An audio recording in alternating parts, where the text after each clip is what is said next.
Hello student, myself Digeshwari Devangan, guest lecturer, Department of Commerce, Government GHG PG College, Balod. मेरा subject है advertising and sales management, जिसमें मेरा unit है 5th और अभी मेरा टॉपिक है थ्योरी ऑफ सेल्स ऑर्गेनाइजेशन, विक्रय संगठन के सिद्धांत। तो आइए अब डिस्कशन करते हैं विक्रय संगठन के सिद्धांत। तो विक्रय संगठन का निर्माण करने के लिए कोई पृथक से सिद्धांत नहीं है। संगठन संरचना के लिए जो सामान्य सिद्धांत है वे विक्रय संगठन का निर्माण करने के लिए भी जो है अपनाए जा सकते हैं। इस दृष्टि से एक विक्रय संगठन के निम्नलिखित सिद्धांत हो सकते हैं, जिसमें पहला है उद्देश्य का सिद्धांत।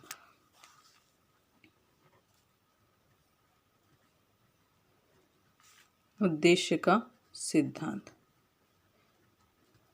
तो क्या होता है उद्देश्य का सिद्धांत? तो इसमें जो है उद्देश्य के सिद्धांत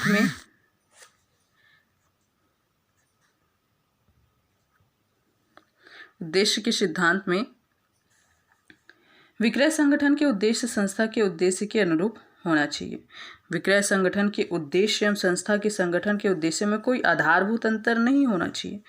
विक्रय संगठन संपूर्ण संगठन का एक भाग होता है, अतः इसके उद्देश्य संस्था के मूल उद्देश्य के अनुरूप होने चाहिए। दूसरा है अनुरूपता का सिद्धांत।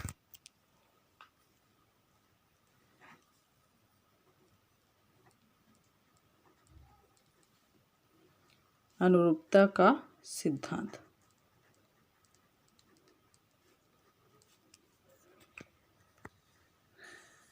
तो टेलर के अनुसार प्रत्येक पद से संबंधित जो अधिकारियों में उत्तरदायियों में अनुरूपता होनी चाहिए।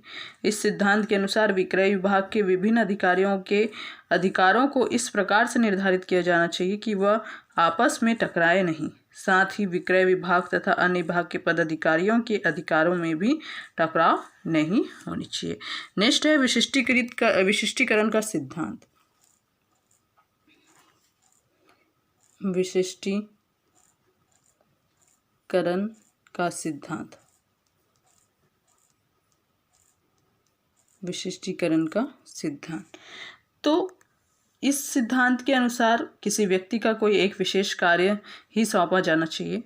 इससे एक क्रिया विशेष में विशिष्ट योग्यता होने पर व्यक्ति की कार्य क्षमता बढ़ जाती है। विक्रय संगठन में प्रत्येक व्यक्ति का कार्य किसी एकाकी उपकार्य के निष्पादन तक ही सीमित रहना चाहिए। नेक्स्ट है समन्वय का सिद्धांत।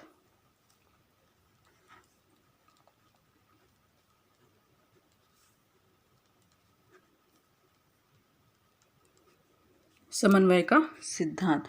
तो मूने एवं रेले के अनुसार संगठन का अंतिम उद्देश्य प्रभावशाली समन्वय स्थापित करना है, अतः विक्रय संगठन के विभिन्न अधिकारियों में तथा संस्था के अन्य अधिकारियों में समन्वय स्थापित होना चाहिए। समन्वय के अभाव में संगठन सुचारू रूप से कार्य नहीं कर सकता है। नेक्स्ट है उत्तरदायित्व का सिद्धांत।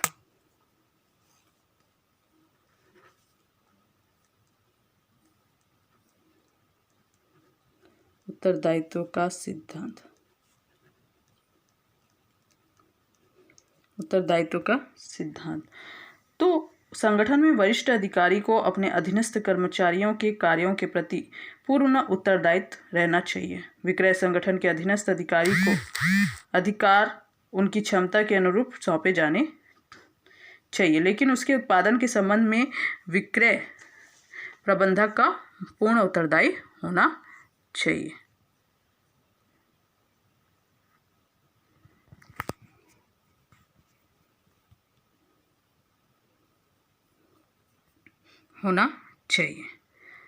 अब नेक्स्ट है नियंत्रण के विस्तार का सिद्धांत।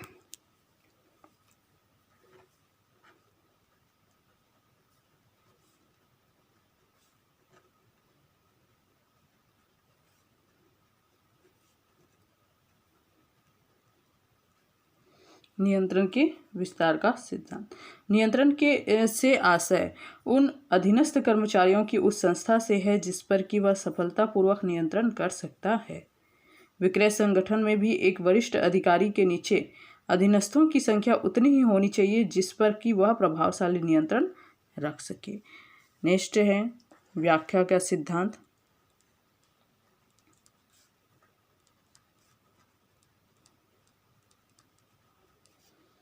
व्याख्या का सिद्धांत। तो इस सिद्धांत के अनुसार विक्रय संगठन के प्रत्येक पद पर कार्य करने वाले व्यक्ति के अधिकार एवं कर्तव्य स्पष्ट रूप से परिभाषित कर देने चाहिए।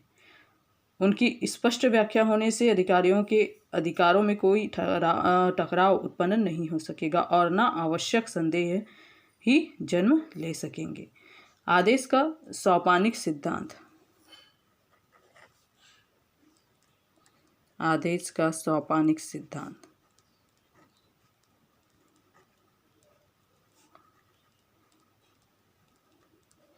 आदेश का सोपानिक सिद्धांत।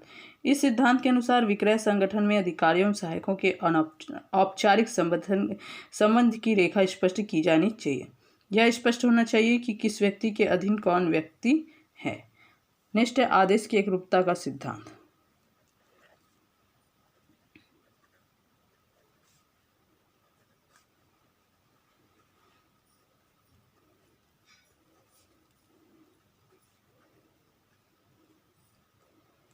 आदेश की एकरूपता का सिद्धांत। तो इस सिद्धांत के अनुसार एक व्यक्ति को एक ही अधिकारी से आदेश मिलने चाहिए। एक से अधिक अधिकारियों के आदेश के मिलने पर ना तो उनका ठीक से पालन ही होगा और ना अनुशासन रह सकेगा। अतः विक्रय संगठन में भी कर्मचारी को किसी एक निश्चित अधिकारी से ही आदेश मिलने चाहिए। नेक्स्ट है अधिकारी एवं दायित्व सिद्धांत।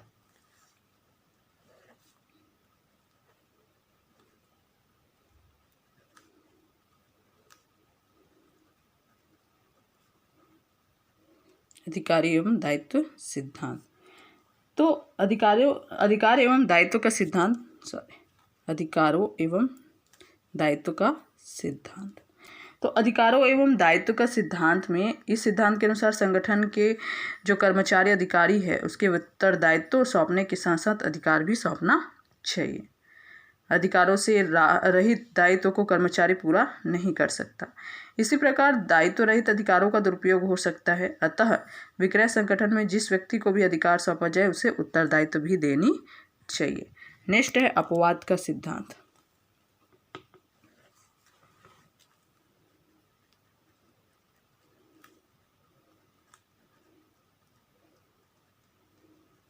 अपवाद का सिद्धांत। इस सिद्धांत के अनुसार विक्रय संगठन से दैनिक सामान्य कार्यों के बारे में निर्णय लेने के अधिकार सहायक अधिकारियों को सौंपे जा सकते हैं, लेकिन महत्वपूर्ण विषयों पर निर्णय का अधिकार विक्रय प्रबंध का ही होना चाहिए। नेक्स्ट है एकात्मक निर्देश का सिद्धांत।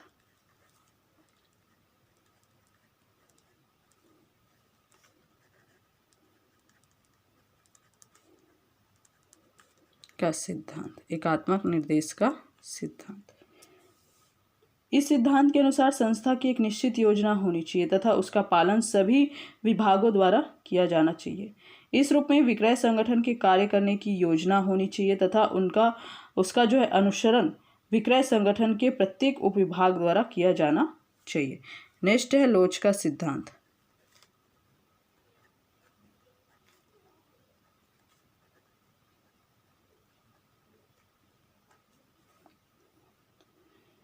एक विक्रय संगठन की संरचना ऐसी होनी चाहिए जिसमें संगठन की कार्यकुशलता के हित में आवश्यकता अनुसार आसानी से परिवर्तन किए जा सके। विक्रय में कमी एवं वृद्धि हो सकती है अतः उसके अनुसार संगठन में परिवर्तन करने की सुविधा होनी चाहिए। नेक्स्ट है समुचितता का सिद्धांत।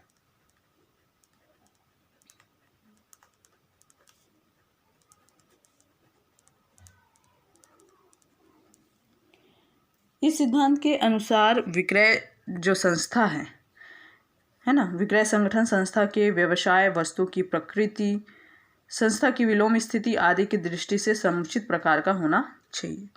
फ्योल के अनुसार मानवीय एवं भौतिक संगठन उपक्रम के उद्देश्यों, साधनों एवं आवश्यकताओं के अनुरूप होने चाहिए। नेक्स्ट है सरलता का सिद्धांत।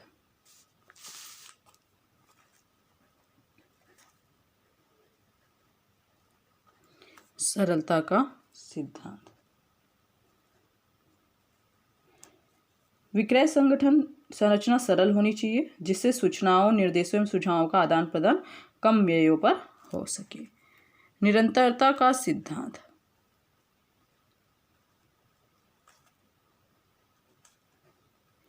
निरंतरता का सिद्धांत। संगठन इस प्रकार का होनी चाहिए जो लगातार कार्य करते रहे। अन्य शब्दों में व्यवसाय की उन्नति हो जाने पर, है ना, व्यवसाय की उन्नति हो जाने पर जो है व्यवसाय की जो है उन्नति हो जाने पर तथा संकुचन होने पर भी वह संगठन कार्य करने के योग्य होना चाहिए। भावी परिवर्तित अवस्थाओं में काम करने में संगठन के कार्यों में कोई बाधा उत्पन्न नहीं होनी चाहिए। कार्यकुशलता सिद्धांत।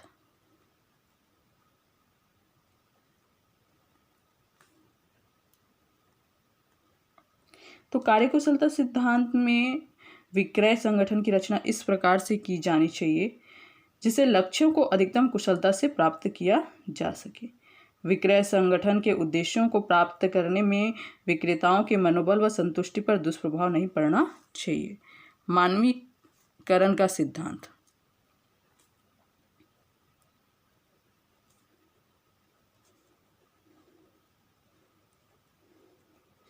मानवीकरण का सिद्धांत, ठीक है। तो इस सिद्धांत के अनुसार विक्रय संगठन की संरचना निर्जीव, यांत्रिकी तथा रुखी नहीं होनी चाहिए, वरन उसमें मानवीय संवेदनशीलता होनी चाहिए। संगठन केवल यांत्रिक संरचना ना होकर भावात्मक व्यक्तिगत संबंधों पर भी आधारित होना चाहिए। फिर नेक्स्ट है नेतृत्व का सिद्धांत।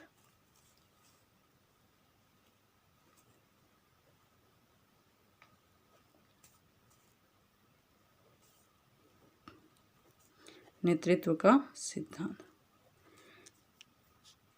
तो विक्रय संगठन का ढांचा जो है इस प्रकार का होना चाहिए कि विक्रय प्रबंधक को अपनी नेतृत्व योग्यता का विकास करने में सहायता प्रदान कर सके। जिस संगठन में अधिकारी की सत्ता को उसके अधीनस्थ कर्मचारी स्वीकार कर लेते हैं वहां अधिकारी के हाथ में नेतृत्व कायम रह सकता है। अन्य सिद्धांत है जैसे विक्रय संगठन को प्रभावशाली बनाने के लिए अन्य सिद्धांत है विश्वास व आस्था का सिद्धांत, प्रमापीकरण का सिद्धांत, चित्रमय प्रदर्शन। आइए अब हम डिस्कशन करते हैं विक्रय संगठन संरचना को प्रभावित करने वाले तत्व। ऐसे कौन कौन से तत्व है जो संगठन संरचना को प्रभावित करता है। तो पहला है परंपराएं एवं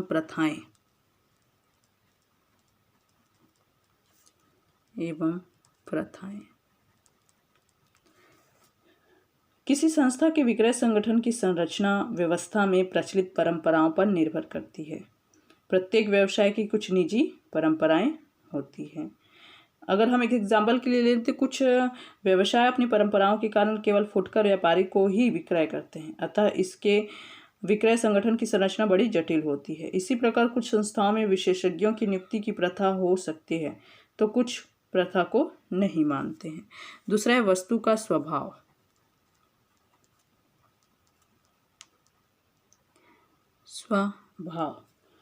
तो वस्तु का स्वभाव है ना, तो वस्तु के स्वभाव का भी संगठन संरचना पर प्रभाव पड़ता है। यदि वस्तु औद्योगिक उपयोग की है तो उसके ग्राहकों की संख्या भी कम होगी। इसके विपरीत स्थिति में वस्तु सामान्य उपयोगी होने पर उसके क्रेताओं की संख्या अधिक होगी, जिससे बड़ा संगठन बनाना आवश्यक है।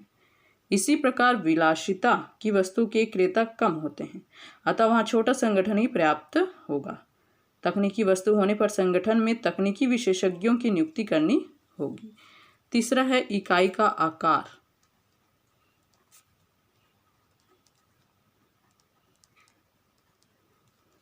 विक्रय संगठन की संरचना इकाई के आकार पर भी निर्भर करता है। यदि संस्था बड़ी है तो उसका उत्पादन एवं विक्रय भी बड़े स्तर पर होगा। अगर संस्था छोटी है तो विक्रय कम स्तर पर होगा। इस दृष्टि से बड़े आकार की संस्थाओं में संगठन भी बड़ा बनाना होता है जो समस्त प्रकार के ग्राहकों जैसे थोक, फुटकर, उपभोक्ता की विक्रय आवश्यकता को पूरा कर सके। वहाँ उत्पाद नियोजन, अनुसंधान, विज्ञापन, जनसंपर्क आदि उपविभाग भी बनाए जाते हैं। विपणन योजना एवं क्षेत्र।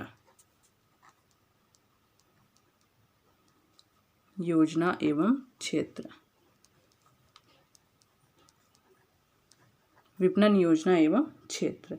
वस्तु का विपणन क्षेत्र अंतर्राष्ट्रीय, राष्ट्रीय, प्रांतीय या स्थानीय हो सकता है।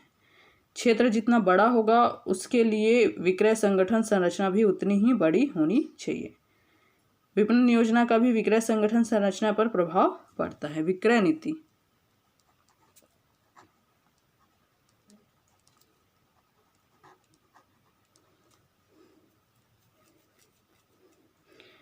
संस्था की विक्रय नीति संगठन संरचना को प्रभावित करती है। यदि संस्था अपने सारे माल को एकाकी विक्रय प्रतिनिधि के माल से बेचती है तो छोटे विक्रय संगठन से ही कार्य सुविधा है और हो सकता है।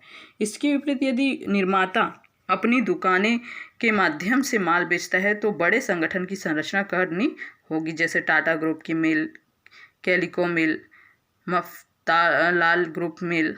इसी प्रकार कुछ व्यवसायों की आक्रामक विक्रय नीति होती है। नेक्स्ट है योग्य कर्मचारियों की उपलब्धता।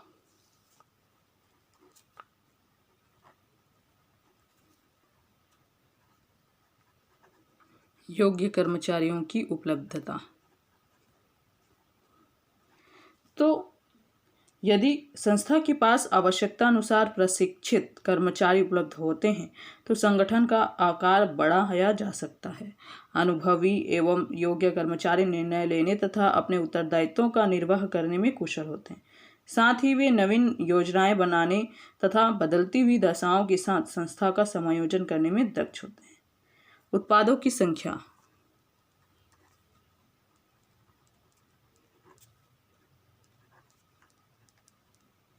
उत्पादों की संख्या। यदि संस्था के द्वारा विक्रय की जाने वाली वस्तु की संख्या बहुत अधिक है तो विक्रय संगठन की संरचना भी बड़ी होगी, जबकि उत्पादों की संख्या 1 या 2 होने पर विक्रय संगठन अपेक्षाकृत छोटा होगा। उत्पाद का मूल्य।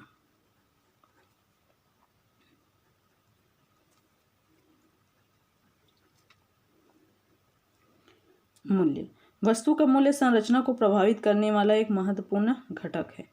यदि उत्पाद का मूल्य कम हो तो उसकी मांग व उपभोक्ताओं की संख्या ज़्यादा होगी। फलस्वरूप ऐसे उत्पाद के विक्रय हेतु एक बड़े विक्रय संगठन की आवश्यकता होती है। बाजार की प्रकृति।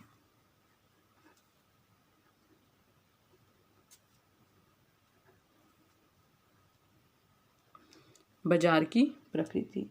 यदि किसी वस्तु का बाजार केवल स्थानीय होता है तो उत्पादित वस्तु की खपत बहुत कम होगी और विक्रय संगठन छोटा होगा। किंतु यदि निर्मित वस्तु की मांग राष्ट्रीय तथा अंतर्राष्ट्रीय स्तर पर होती है तो ऐसे उपक्रम का विक्रय संगठन अधिक विस्तृत होगा। इस प्रकार बाजार का स्वभाव मांग भी विक्रय संगठन की संरचना को प्रभावित करेगा। वित्तीय साधन।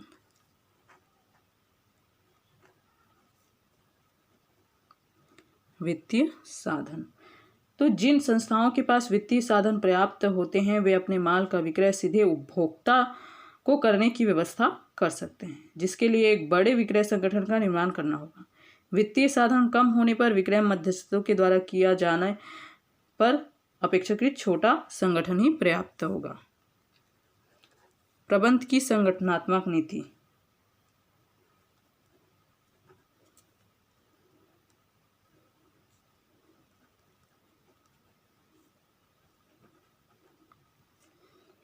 तो प्रबंधकों की संगठनात्मक नीति विक्रय संगठन की संरचना को भी प्रभावित करती है। यदि प्रबंध केंद्रीकरण की नीति का पालन करता है तो विक्रय संगठन में भी विभिन्न क्रियाओं के लिए जो है केंद्रीय संगठन बनाना है। वितरण प्रणाली।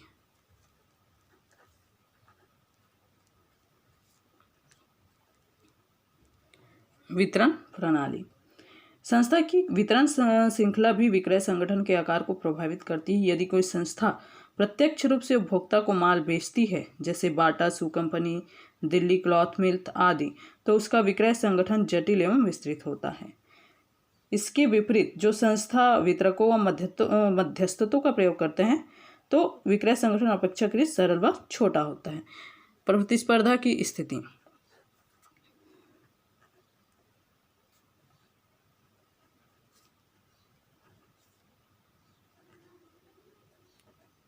प्रतिस्पर्धा की स्थिति।